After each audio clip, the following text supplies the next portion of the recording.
السلام عليكم. التحديقة في غرفة الحمام من أهم العوامل اللي بتساعد فرد الحمام إن ممكن يكون إنتاجه ضعيف أو إنتاجه قوي، أو صحة فرد الحمام من يوم ما يبقى أو من يوم ما يخرج من البيضة لحد ما يبقى إن شاء الله معتمد على نفسه واعتماد كلي، وكمان يكبر ويبقى فيه منه إنتاج.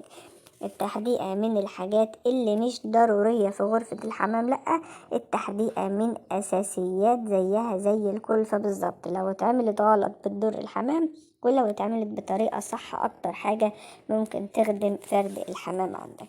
أول حاجة خلينا كده نقول إيه مكونات التحديقة، وإيه المقدار المظبوط لكل حاجة من اللي احنا هنقولها، وإزاي نكون تحديقة بطريقة صح لفرد الحمام عندنا. أول حاجة كلنا عارفين إن أساسي التحديق عندنا هي الشرب. الشرب معظمنا أو كلنا أو البعض مننا للأسف دايما بنجيبه من قلب الأرض الزراعية. الشرب لو حضرتك جبته من قلب الأرض الزراعية، أول حاجة بتجيب أمراض للحمام بتاعنا. ليه ممكن تجيب أمراض؟ لأن الأرض أهالينا الفلاحين طبيعي بيكون عندهم أي نوع من أنواع الخضار، عندهم زارعين أيا ما كانوا زارعين، بيبقى الخضار ده أو الزرعة نفسها فيها أي نوع من أنواع الدود، أي نوع من عدم النمو. فالحاجات دي كلها الفلاح بيضطر إن هو يرشها عشان تديله إنتاج كويس. فلما حضرتك تروح تجيب الشرب اللي في قلب الأرض الزراعية، كلها مليانة سموم، كلها مليانة هرمونات، والحاجات دي غلط جدا لفرد الحمام. بدل ما أنا بجيب شرب نضيف لفرد الحمام عندي، للأسف بجيب الخلاصة اللي نازلة من الشجر، أو الخلاصة اللي نازلة من المبيدات والحاجات المضرة جدا جدا لفرد الحمام بتاعنا.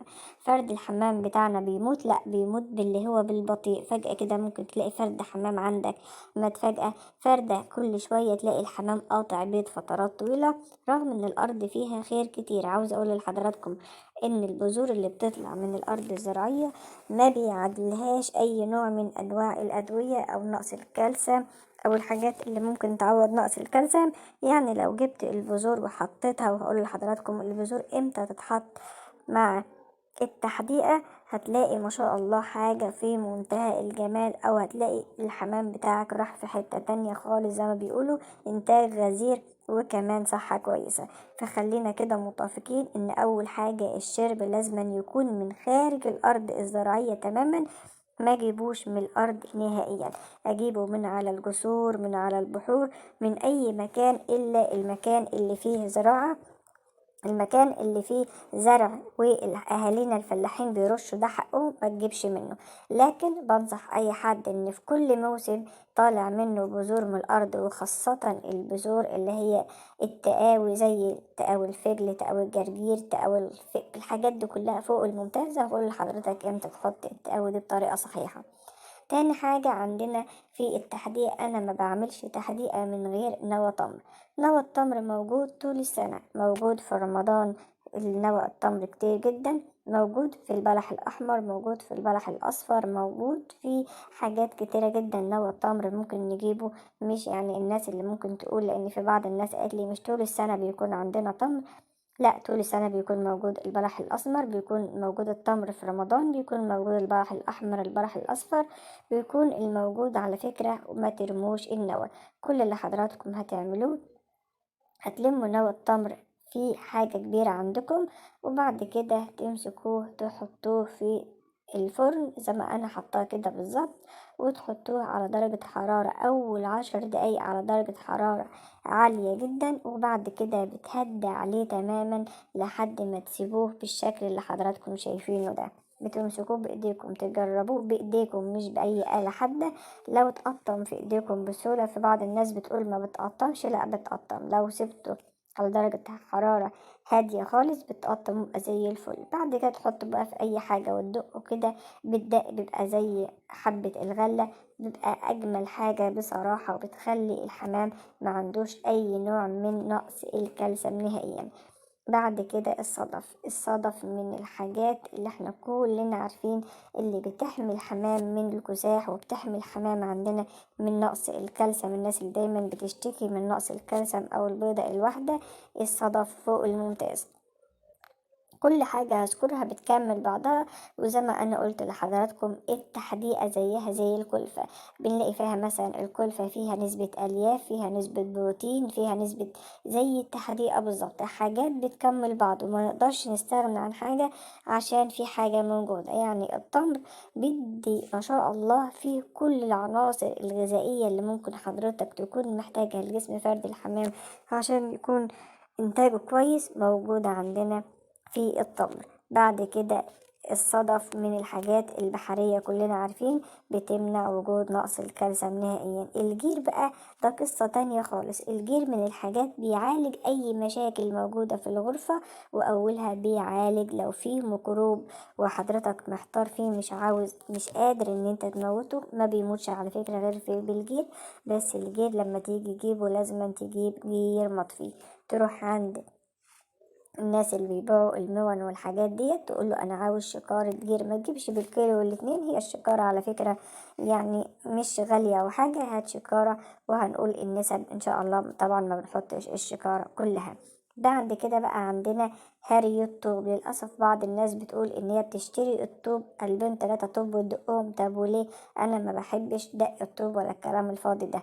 أنا بروح للناس اللي بيبيعوا الطوب أصلا، بيبقى تحت الطوب مرصوص كتير كده، وبتلاقي تحت الطوب موجود هري طوب كتير جدا. بتلاقي كده شربة زي حاجة حمرا كده ناعمة، ده بيبقى هري الطوب، ده اللي مطلوب وده اللي بيبقى فوق الممتاز. وعاوز اقول لحضراتكم ان هري الطوب حلو جدا جدا عندنا للحمام بتاعنا. المكون اللي بعد كده اللي حضراتكم شايفينه ده رمل، بس انا ما بحبش الرمل العادي، انا دايما بحب اجيب رمل البحر المالح. بجيب الصدف مع رمل البحر المالح الاتنين مع بعض. عاوز اقول لكم ان ما شاء الله من اقوى المقويات لفرد حمام صحة وانتاج وعافية كويسة.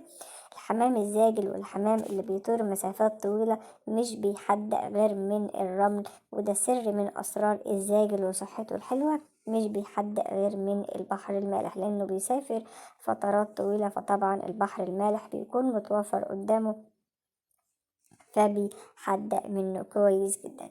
كل المكونات اللي انا ذكرتها دي. وبالمناسبة لما تيجي تجيب الرمل من بحر الملح، كلنا بنروح مصايف وكلنا عارفين شاطئ البحر.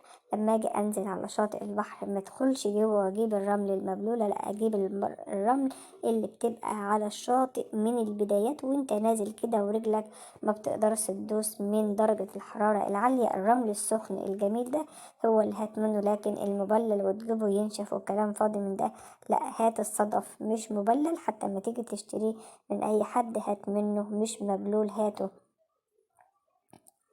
حامص. وهات كمان الرمل يكون حامص جدا.